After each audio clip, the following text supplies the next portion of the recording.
कि जिस और जवानी चलती है उस और जमाना चलता है।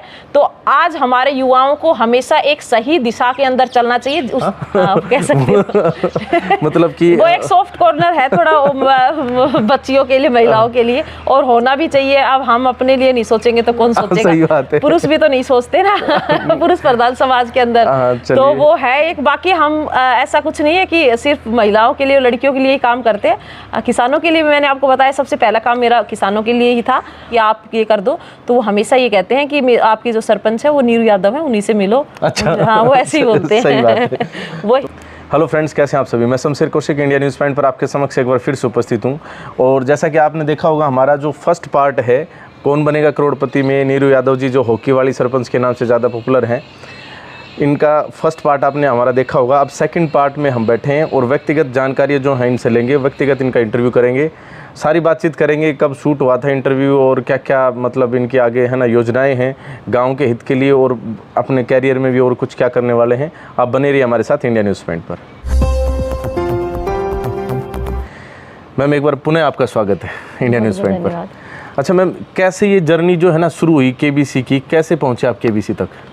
देखिए, मेरे पास ना एक बार फ़ोन आया कि हम कौन बनेगा करोड़पति की टीम से बोल रहे हैं और हम जो है आपको कौन बनेगा करोड़पति खेलने के लिए इनवाइट करना चाहते हैं। जब मेरे पास पहली बार फ़ोन आया तो उस टाइम मेरे को ये लगा कि शायद ये कोई ऐसी फेक कॉल या कोई फ्रॉड कॉल है, क्योंकि साइबर क्राइम काफ़ी चला हुआ है इस टाइम पे।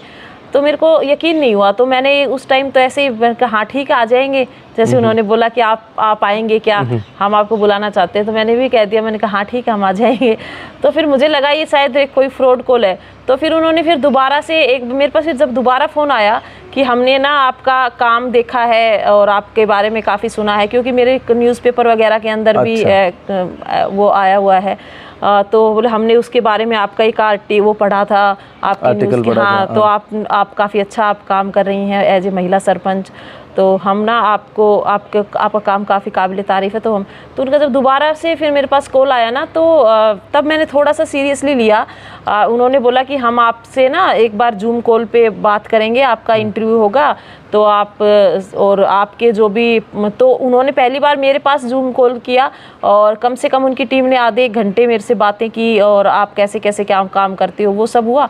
उसके बाद फिर उन्होंने मेरे जितने वार्ड पंच हैं उनसे बात की कि आप एक बार आपके गांव वालों से हमारी मीटिंग करवाइए, हम एक बार उनसे बात करेंगे। तो उनसे बात करने के बाद फिर जब कौन बनेगा करोड़पति की जब टीम हमारे गाँव के अंदर आई और पूरे गाँव में वो हमारे गाँव में 3 दिन रही और गाँव के लोगों से बात की और गाँव का शूट किया उन्होंने, तब फिर मेरे को एकदम पूरा यकीन हो गया कि हाँ मैं सही में कौन बनेगा करोड़पति में जा रही हूँ और ये कोई फेक कॉल वगैरह या कुछ भी ऐसा नहीं है, कोई फ्रॉड वगैरह नहीं है। तब फिर आप वहाँ पर पहुँचे? हाँ, तब मैं वहाँ पर कौन बनेगा करोड़पति पे पहुँची। जब वहाँ पहुँचे और हॉट सीट पर बैठे, कैसा अनुभव रहा सारा? देखिए, अनुभव तो बहुत अच्छा रहा, क्योंकि एक राजस्थान के छोटे से गांव से कि एक सरपंच निकलकर और एक सपनों की नगरी में जाए और वहाँ जो है सदी के महानायक के सामने बैठ के और हॉट सीट के ऊपर खेले, तो अच्छा तो क्या मतलब ऐसा रहा कि ज़िंदगी का सबसे यादगार पल रहेगा वो, जिसे मैं कभी भी भूल नहीं पाऊँगी। और बहुत अच्छा लगा। और सबसे अच्छी बात ये लगी कि मैंने तो कभी सोचा नहीं था कि हॉट सीट पे जाऊँगी। और क्योंकि पहले जब ये कौन बनेगा करोड़पति शुरू हुआ था तब मुझे याद है कि हम शायद 7th या 8th क्लास में हम पढ़ते थे और उस टाइम पे बड़ा इंतज़ार रहता था रात के 9 बजे का। हाँ। कि उस स्क्रीन पे टीवी पे देखते थे। तो उस समय भी कभी ऐसे विचार नहीं आया था कि शायद वहाँ तक भी पहुँचेंगे, लेकिन मेरे काम को इतना एप्रिसिएशन मिला और मैं मेरे काम की बदौलत और वहाँ तक पहुँची। और अमिताभ बच्चन जी के सामने बैठ के हॉट सीट के ऊपर मेरे सवालों के जवाब दिए, तो जाहिर सी बात है बहुत अच्छा मेरे को लगा और बहुत ही अच्छा अनुभव रहा और बहुत मतलब खुशी हो रही है। बहुत अच्छी बात है। सदी के महानायक जब सामने आए, फिर उन्होंने कुछ क्वेश्चंस भी करे, तो वो एक अपने आप में अलग ही लम्हा रहा होगा और वो बोल भी नहीं पाएंगे अब ताउम्र। बाकी आपको बता दें कि ये जो इनका टेलीकास्ट हुआ था पूरा एपिसोड, वो 11 तारीख को 11 सितंबर को हुआ, 11 सितंबर को रात 9 बजे हुआ था। कुछ लोगों ने देखा होगा, जिसने देखा वो अपना कमेंट करके अवश्य बताएं। आपके साथ एक और सरपंच साहिबा भी साथ में थी, तो आपके राजस्थान से 2 सरपंच थी। बिल्कुल, क्योंकि शानदार सोमवार के अंदर जो वो गेस्ट को जो बुलाते हैं तो 2 गेस्ट बुलाते हैं, वो उनको साथ खिलाते हैं। हाँ, तो मेरे साथ जो थी वो टोंक के सोडा गांव की जो वो पूर्व सरपंच रही हुई हैं 2010 से 2020 तक, छवि रजावत, तो वो थी और मैं, हम दोनों ने साथ में खेला था। जी, बहुत अच्छी बात है। अच्छा, वहाँ जैसे आप गए तो आपने कहा कि आपके कार्यों को देखकर, तो ऐसे कौन कौन से कार्य थे जिनको करके आप वहाँ तक गए? मतलब देखिए, काम तो मैंने तो एक सरपंच होने के नाते जितना मेरे से अच्छा हो सके वो मैंने किए। ये मैं अपने आप को खुशनसीब मानती हूँ कि उन्हें मेरा काम इतना अच्छा लगा और इतना अप्रिसिएट उन्होंने किया और मेरे को वहाँ पर बुलाया। तो जब मैं सरपंच 3 अक्टूबर 2020 को मैं एज ए सरपंच चुनी गई थी मेरी पंचायत की, तो सबसे पहले मैंने जो काम किया था वो मैंने मेरे गांव के किसानों के लिए किया था। मेरे गांव में पहले जो है बीज वगैरह हो या खाद हो या उनको लेने के लिए किसानों को कम से कम 10 किलोमीटर दूर जाना पड़ता था पहले, और मेरे गांव में किसानों की कोई समिति नहीं थी सबसे पहले। और किसानों को अगर कर्ज लेना पड़े या कभी पैसों की ज़रूरत पड़े तो उन्हें सेठ साहूकारों से कर्ज लेना पड़ता था, जो कि ये किसान के लिए उसका जो ब्याज हो जाता है वो कमर तोड़ देता है उनकी। तो सबसे पहला काम मेरा, सबसे पहला फोकस गाँव के किसानों के लिए था। मैंने ग्राम विकास सहकारी समिति का सबसे पहले मैंने गठन किया, जिसमें मैंने अपने गाँव के काफ़ी किसानों को जोड़ा। अब ये है कि जो जितने भी जो किसान उस समिति से, सहकारी समिति से जुड़े हुए हैं, उन सभी को घर पे बैठे कम ब्याज दर के, यानी कि ना के बराबर ब्याज दर के ऊपर जो है वो ऋण उपलब्ध हो जाता है। तो उसके कारण जो किसानों के अंदर एक खुशी आई है और एक आत्मविश्वास जो आया है, तो उसके बाद मुझे भी काफ़ी खुशी मिलती है कि मैंने अपने गाँव के पहला कार्य जो है मेरे गाँव के किसानों के लिए मैंने किया। तो इस तरह के कार्य थे। अच्छा, जब आप केवीसी में गए तो वहाँ पर जो आपका अटायर था, खास तौर पर जो आपका पहनावा था, वो आपकी जो यहाँ की जो संस्कृति है उसको प्रदर्शित करा था, तो इसी परिधान में क्यों कुछ? नहीं, बिल्कुल, देखिए, मेरा ये मानना है कि हम चाहे कहीं पर भी चले जाएं, हमें अपनी संस्कृति और अपनी सभ्यता को नहीं छोड़ना चाहिए। जड़ें जहाँ पर हमारी हैं उन जड़ों को हमें नहीं भूलना चाहिए। तो मैं जहाँ भी आउट टू राजस्थान अगर मैं जाती हूँ या फिर मैं किसी भी बड़े इवेंट में अगर जाती हूँ, तो मैं, जाहिर सी बात है, वहाँ अपने राजस्थान को रिप्रेजेंट करती हूँ, हमारी संस्कृति को रिप्रेजेंट कर रही हूँ। और फिर उस समय तो मैं जो है वो सपनों की महानगरी के अंदर मैं गई थी, और मैं जिस क्षेत्र से गई थी, अगर मैं उस क्षेत्र को ही वहाँ रिप्रेजेंट ना करूँ तो फिर मुझे नहीं लगता कि मैं अपनी संस्कृति के प्रति वफादार हूँ। तो बस उस चीज़ को दिखाने के लिए कि मैं किस क्षेत्र से आई हूँ, तो मैं यहाँ का जो ट्रेडिशनल पहनावा है मैं वो पहन के, और वैसे भी मैं घर पर पहनती हूँ। हमारा जो कल्चर है उसको नहीं कभी भी भूलना चाहिए। बाकी तो कल्चर की बात करें तो राजस्थानी कल्चर तो इनका है ही, हाँ। लेकिन ये बेटी हरियाणा की है, तो हरियाणा में जैसे आपको अच्छे से पता है कि हरियाणा में खेल को काफ़ी महत्व दिया जाता है, हाँ। तो क्या इसी बात को ध्यान में रखते हुए आपको हॉकी वाली सरपंच कहते हैं या कोई और कारण? अभी इस बात को भी देखिए, मैंने आपसे पहले भी कहा था कि अपने क्षेत्र, अपने गांव को कभी भूलना नहीं चाहिए। तो मेरा भी खेलों में काफ़ी रुझान शुरू से ही रहा है, मेरे को भी हॉकी खेलना बहुत पसंद था, पर कुछ कारण ऐसे होते हैं, आपको पता है कि हम पश्चिमी हरियाणा से आते हैं, तो हमारे पास इतनी खेलों की सुविधाएं नहीं है जितनी रोहतक साइड या उधर जितना खेलों को, हाँ, दक्षिणी हरियाणा से, हाँ, दक्षिणी हरियाणा से आते हैं, तो अपने पास इतना नहीं है। तो जब मेरी शादी यहाँ पे हुई थी तो मेरे को भी ये पता लगा कि मेरे गांव में कई लड़कियां हैं जो हॉकी, उनको भी हॉकी खेलना काफ़ी पसंद है और स्कूल में वो खेली भी हैं। तो जब मेरे को ये बात पता चली तो उनसे मिलने के बाद जब मैंने उनसे बातें की तो उन्होंने वही चीज़ की, क्योंकि सुविधाएं नहीं हैं और परिवार वाले भी फील्ड तक बच्चियों को भेजते नहीं हैं, इस कारण से जो है वो घर पर बैठ गई थी लड़कियां। तो जब मैंने उनसे बात की तो उन्होंने कहा कि पेरेंट्स जो हैं वो भेजेंगे नहीं, सुविधाएं नहीं हैं। तो उस दिन मैंने ये सोचा था कि मैं अपनी जो सैलरी है सरपंच की, मेरा जो मानदेय मेरे को मिलता है वो मैंने उन बच्चियों के लिए डोनेट कर दिया था। उसी दिन से मैं अपना जो मानदेय है वो लेती नहीं हूँ। अब भी नहीं लेते? हाँ, नहीं, मैं अब भी नहीं लेती, उन्हीं पे खर्च होता है। तो फिर मैंने उनके लिए हॉकी की जितनी भी जो सुविधाएं हैं, जैसे हॉकी की जो स्टिक हैं, गोल चिकिट है, और वो सब मैंने उपलब्ध करवाई। और उसके बाद जब हमारे राजस्थान में ग्रामीण ओलंपिक खेल हुए तो उस समय हमारे पास ग्राउंड नहीं था, और जब ग्राउंड नहीं था तो सबसे पहले हमने जब शुरुआत की तो शुरुआत हमने की जो पचेरी अपने पास पड़ता है, हमारे 7-8 किलोमीटर मेरी पंचायत से वो पड़ता है, वहाँ पर हॉकी का एक ग्राउंड है, वहाँ बच्चियों को दोनों टाइम में लेके जाती थी। आप ही लेकर जाते मैं लेके जाती थी उनको, सुबह 2 घंटे और 2 घंटे ही शाम को, और उनके साथ में जाती, क्योंकि मेरी खुद की बेटी भी 1.5 साल की ऐसे छोटी बच्ची है मेरी, उसको भी मैं साथ में लेके जाती। आप मेरे जब उसमें भी देख वीडियोस वगैरह उसमें भी आप देखेंगे मेरी गुड़िया भी मेरे साथ में, तो मैं लेके जाती। उसके बाद हमारी पंचायत में लड़कियों की हॉकी की टीम हमने तैयार की, और वो ब्लॉक लेवल पे जब गेम हुए तो वहाँ पर जीत के आई, और उसके बाद डिस्ट्रिक्ट लेवल तक भी खेली, कुछ लड़कियाँ हमारी स्टेट भी खेली हुई हैं। तो मेरी एफर्ट्स को जब लोगों ने देखा तो कहीं ना कहीं मेरे को नाम दे दिया हॉकी वाली सरपंच। अच्छा। उसी दिन से सब मेरे को हॉकी वाली सरपंच बोलने लगे कि वही सरपंच है जो अपनी लड़कियों के साथ हमेशा हॉकी खेलती हुई दिखती हैं, और तो वो नाम वहाँ से पड़ गया कि हॉकी वाली सरपंच। चलिए, बहुत अच्छी बात है। बाकी अभी हमने हरियाणा और राजस्थान दोनों का जिक्र किया, तो हम बता दें कि हरियाणा के सलीमपुर छापड़ा, ये आपका गाँव है, सलीमपुर छापड़ा गाँव, जो जिला महेंद्रगढ़ के नारनौल शहर के बिल्कुल नज़दीक में ही है। बाकी इनका जो परिवार है वो महाराणा प्रताप नगर नारनौल में रहता है। हमने इनके घर पर, जब ये मुंबई थे उस समय हमने इनके घर पर जाकर कवरेज की थी, जो इनका मायका पक्ष है वहाँ पर, वो कवरेज आप हमारे चैनल पर देख सकते हैं। बाकी अभी हम इनके ससुराल पक्ष में बैठे हैं, जो लांबी अहीर जो है गांव है, इसके साथ शायद 1-2 गांव और भी हैं। हाँ, लांबी अहीर हेडक्वार्टर है। अच्छा। और इसके साथ एक सहड गांव पड़ता है, और तीसरा गांव है कानसिंहपुरा, जो राजपूतों का एक गांव है। तो इन तीनों गाँव की ये सरपंच है, और हॉकी वाली सरपंच है। बाकी आगे कंटिन्यू करते हैं। अच्छा, घर परिवार में कौन कौन है? जैसे यहाँ पर अभी घर परिवार में मेरे हस्बैंड हैं, पर वो अभी कुछ काम से बाहर गए हुए हैं, और मेरे ससुर हैं, वो क्या करते हैं? आपके हस्बैंड बीएसएफ से रिटायर हैं। अच्छा। हाँ। और आपके हस्बैंड क्या करते हैं? हस्बैंड मेरे एक्शन है पीडब्ल्यूडी के अंदर। जी।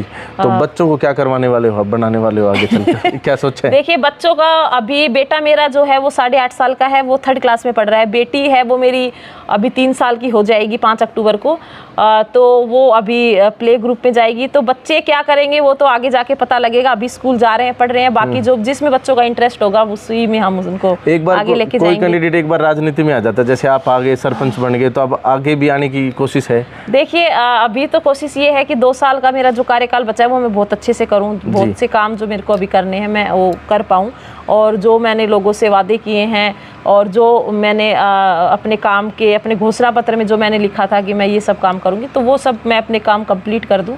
और बाद में अगर जनता मौका देती है, और वापस से समय और परिस्थिति किस प्रकार की रहती है, बिल्कुल अगर जनता चाहेगी तो आगे भी आएंगे राजनीति में और भी करेंगे। अच्छा, एक विशेष बात ये थी कि जैसे मैंने सुना कि आपका यूट्यूब चैनल भी है, वो बताएंगे किस नाम से, कैसे? हम डिस्क्रिप्शन में दे देंगे। वो है मेरा सरपंच नीरू यादव के नाम से यूट्यूब चैनल है मेरा। नीरू यादव या सरपंच नीरू यादव? सरपंच नीरू यादव के बाकी जो लिंक है आपको डिस्क्रिप्शन में मिल जाएगा। हाँ, इनके जो भी मतलब यहाँ के पिछले 3 साल तो हो गए आपको बने हुए। हाँ, 3 साल में जो इन्होंने बहुत सारे कार्य करे हैं, और यहाँ की बहुत सारी विजुअलिटी जो है ना आपको देखने को मिलेगी, तो आप इनके चैनल पर जाकर देख सकते हैं। मेरा इंस्टा अकाउंट भी है नीरू यादव JJN के नाम से, और मेरा फेसबुक पेज भी जो है वो नीरू यादव JJN के नाम से है, तो उसे भी सभी फॉलो करें, तो मेरा जो भी काम मैं करती हूँ या कुछ भी है वो सब आपको वहाँ मिल जाएगा। और मैं तो कुछ सरपंच साथी जो है ना उनको अवश्य कहूँगा कि वो अवश्य फॉलो करें, ताकि आप अपने गांव के अंदर इस तरह के विकास कार्य जो यहाँ पर लांबी अहीर के अंदर, लांबी शहर कह लो, और साथ में एक और गाँव, इनकी जो सरपंच है, 3 गाँवों की सरपंच, हॉकी वाली सरपंच जो यहाँ पर काम करवा रही है, वो आप भी करवाएं। आपके जो पंचायत हैं उस पंचायत के अंदर जो भी कार्य हैं उन कार्यों को इस तरह से क्रिएटिविटी के साथ, क्योंकि इनका जो काम है ना कुछ अलग क्रिएटिविटी के साथ भी चल रहा है। मैंने यहाँ पर खुद आकर विजिट किया है, और मतलब जो आपका हेडक्वार्टर तो आपके ज़िले का काफ़ी दूर है यहाँ से, बावजूद उसके मतलब आप ये लगा लीजिए कि कितना किलोमीटर होगा हेडक्वार्टर यहाँ से? यहाँ से हमारा डिस्ट्रिक्ट 75 किलोमीटर पड़ जाता है। 75 किलोमीटर दूर ये गाँव है अपने आप में हेडक्वार्टर से, और वहाँ पर भी ये मतलब यहाँ इस इलाके के अंदर इतना अच्छा काम कर रही हैं। तो बहुत सारे हमारे हरियाणा की अगर हम बात करें तो छोटे छोटे ज़िले हैं, और हेडक्वार्टर तो बहुत ही नज़दीक हो जाते हैं, तो आप बहुत अच्छा कार्य कर सकते हैं। और हम तो चाहेंगे कि प्रेरणा लें हॉकी वाली सरपंच नीरू यादव से, और अपने क्षेत्र के अंदर भी इस तरह के विकास कार्य करवाएं। हो सकता है कल को आपका नंबर भी KBC में पड़ जाए और कुछ नहीं तो कम से कम वहाँ खेल कराएंगे। बाकी ये खेल कराएंगे, इनसे जानते। कुछ सवाल पूछे होंगे अपने सदी के महानायक अमिताभ बच्चन जी ने, कोई ऐसा सवाल जो दिल के काफ़ी करीब रहा हो, जिसमें थोड़ा लगा हो कि तो अटपटा सा है, या फिर अटक ही गए कुछ ऐसा? कौन सा ऐसा सवाल था जिसने रोक दिया पूरा खेल ही आपके लिए? हमारा एक सवाल था कि वो बांसुरी वादक के ऊपर एक सवाल था जिसका अच्छा। आंसर हरिप्रसाद चौरसिया जो था उस पे हम अटक गए थे। उस पे हमने लाइफ लाइन भी ली थी, लेकिन वो लाइफ लाइन भी हमारी सक्सेस नहीं हुई थी। अच्छा। लेकिन फिर बाद में हमने ठीक है एक वो कि चलो ये वाला हो सकता है और वो बोल दिया और फिर हम लोग आगे उसमें गेम में आगे चले गए। तो वो वाला पर्सन था जहाँ पे हम अटक गए थे। बाकी हमारी एक लाइफ लाइन तो रह गई थी, टाइम पूरा हो गया था। एक्चुअली वो जो सेलिब्रिटी राउंड में जो खिलाते हैं वो हुटर बच जाता है, वो हुटर बच गया था। तो हमारा एक लाइफ लाइन हमारी रह गई थी। एक हमने ऑडियंस पोल भी हमने एक में ले लिया था। तो बाकी अच्छा था एक्सपीरियंस सारा। हाँ। कितने रुपए जीते? क्योंकि करोड़पति तो शायद बने नहीं अपन, लेकिन कितने लाख रुपए जीते? 6,80,000 रुपए हम 6,80,000 रुपए जीते। तो 6,80,000 का क्या किया? वो हमने चैरिटी के लिए खेला था। लड़कियों की शिक्षा में जो एनजीओ काम कर रहे हैं हमने उनके लिए खेला था। वो हमने वहाँ उसमें अच्छा, वो भी चैरिटी? हाँ, वो चैरिटी के लिए था। कौन करेगा इसमें जो ये चैरिटी का जो पैसा गया किसके पास गया, कौन काम करेगा? आदित्य फाउंडेशन एक एनजीओ है जो इसमें काम करेगा, उसके लिए हमने ये खेला था। तो मतलब आप कुल मिलाकर बात ये है कि वुमेन सेंट्रिक कह सकते हैं हम? हाँ हाँ, कह सकते हो। मतलब कि वो एक सॉफ्ट कॉर्नर है थोड़ा बच्चियों के लिए, महिलाओं के लिए, और होना भी चाहिए। अब हम अपने लिए नहीं सोचेंगे तो कौन सोचेगा? सही बात है। पुरुष भी तो नहीं सोचते ना पुरुष प्रधान समाज के अंदर। तो वो है एक। बाकी हम ऐसा कुछ नहीं है कि सिर्फ महिलाओं के लिए, लड़कियों के लिए ही काम करते हैं। किसानों के लिए मैंने आपको बताया सबसे पहला काम मेरा किसानों के लिए ही था, उनके लिए किया है। और हम लड़कों के लिए भी करते हैं, उनको जो मदद किसी प्रकार की खेलों से संबंधित हो, पढ़ाई से हो, तो वो भी हम लोग करते हैं। तो जब सरपंच बनने की बारी आई होगी तो उस समय तो पुरुष यानी हमारे एक्शन साहब ने, जो आपके हस्बैंड है, उन्होंने काफी मदद करी होगी। हाँ, मेरी तो खूब मदद की उन्होंने, देखो। और मेरे परिवार ने भी मेरी खूब मदद की। इस बात के लिए मैं खुद को बहुत सौभाग्यशाली मानती हूँ कि परिवार की तरफ से और मेरे हस्बैंड की तरफ से, ससुर की तरफ से, सबकी तरफ से बहुत अच्छा सहयोग मिलता है। अच्छा कोऑपरेट करते हैं, करते हैं। कभी ऐसे नहीं कहते मुझे कि तुम क्यों कर रही हो, हमें करना है या हम करेंगे। बल्कि वो उन लोगों को अगर कोई बोलता है आके कि आप ये कर दो, तो वो हमेशा ये कहते हैं कि आपकी जो सरपंच है वो नीरू यादव है, उन्हीं से मिलो। अच्छा। हाँ, वो ऐसे ही बोलते हैं। वो ही करेंगी। अगर हमारी किसी मदद की जरूरत उसे पड़ेगी, या ऐसे कहते हैं हमारी अगर मदद की कोई हमारे, तो हम वो करेंगे, तेरे साथ चल के, तेरे पीछे से करेंगे, लेकिन आगे तो तुझे ही रहना है, तेरा काम। बहुत अच्छी बात। तो इस वजह से तो सरपंच नीरू यादव से आप भी मिलो। अगर आप लोगों को भी विकास कार्य और मतलब विकास का एक मॉडल देखना है तो आप विजिट कर सकते हैं यहाँ पर। हाँ। बाकी हम आपको यहाँ की ग्राउंड में जो हॉकी खेलती है इनकी टीम, उन गर्ल्स से भी बातचीत भी करवाएंगे। अच्छा, एक और मेरे सवाल मेरे दिमाग में आ गया कि जैसे विकास कार्य जो हो चुके हैं गांव के अंदर, वो एक अच्छी बात है, लेकिन भविष्य में क्या उम्मीद करे गांव भी? क्या क्या योजनाएं आपने बना रखी हैं, क्या क्या करवाने की प्लानिंग है? देखिए, मेरा सबसे पहला मेरा सपना जो है वो तो ये है गांव के लिए कि मैं एक स्टेडियम गांव में बनाना चाहती हूँ। खेल स्टेडियम बनाना चाहती हूँ, जिसमें सभी गेम्स के ग्राउंड हो और ट्रैक हो वहाँ पे, ताकि जितने भी नए लड़के हैं जो हैं वो भी, उनको वो सुबह शाम मेहनत प्रैक्टिस वगैरह करें तो डिफेंस वगैरह के अंदर या उनको और खेलों के अंदर वो जा सके, तो उनका भी भविष्य बने। तो सबसे पहला तो मेरा ये सपना है। दूसरा, मैं अपनी पंचायत के अंदर एक लाइब्रेरी भी मैं खोलना चाहती हूँ, ताकि जो नई बहुएं जो भी हैं जिन्हें समय पर कहीं ना कहीं पढ़ाई का या नहीं मिल पाता, तो वो वहाँ पे जाके जो भी क्वालिटी टाइम उनका है, या 2 घंटे 3 घंटे जैसे भी उनको समय लगे, वो अपनी तैयारी वो कर सकें, उन्हें भी एक मौका मिल सके। इसी प्रकार से बहुत से काम हैं जो मतलब एक लंबी लिस्ट है। हाँ, अच्छा, ये जो काम इन्होंने अभी गिनाया, जैसे खेल स्टेडियम और लाइब्रेरी, ये एक पढ़ा लिखा व्यक्ति ही इस तरह की बातें सोचता है। तो पढ़ाई लिखाई की अभी तक हमने इस इंटरव्यू में बात नहीं करी है, कितना पढ़े हैं आप, हमारे दर्शक जानना चाहेंगे। देखिए, मैंने ग्रेजुएशन कंप्लीट की नारनौल से, और उसके बाद मैंने एमएससी जयपुर से की है, सुबोध कॉलेज से, और फिर मैंने बीएड किया है, एमएड मैंने किया है, और अभी सारी पढ़ाई पढ़ डाली। पीएचडी मेरी चल रही है। पीएचडी चल रही है, मतलब। और जैसे जो ग्राउंड लेवल पर जो पीएचडी चल रही है वो अलग से चल रही है। और एक ऐसा मंच, जिस मंच के लिए लोग बहुत ज़्यादा बार ट्राई करते हैं, उस मंच पर जाकर आ चुकी हैं, लाखों रुपए भी जीते हैं। और अच्छी बात ये कि वो भी चैरिटी के लिए खेला, एक बहुत अच्छी बात। और यहाँ पर इनकी एक हॉकी की टीम भी जो है ना, वो भी प्रयासरत है आगे मेडल लाने के लिए स्टेट लेवल पर, अभी डिस्ट्रिक्ट लेवल पर तो खेल चुके हैं। तो बहुत अच्छी बात है। इस तरह के जो सरपंच हैं हमारे क्षेत्र में होने चाहिए, और क्षेत्र में क्या पूरे देश भर में होने चाहिए, जो अपने गांव के हित के लिए और यहाँ पर जो जनमानस है, चाहे लड़का हो लड़की हो, सभी पक्ष को ध्यान में रखते हुए उनके उत्थान के लिए कार्य करें। और विशेष तौर पर बात यह है कि उनकी इस तरह की चर्चा हो कि वो केबीसी जैसे मंच पर जाएँ और वहाँ पर जो लाखों रुपये जीते हैं उससे भी चैरिटी करें। कितनी अच्छी बात है।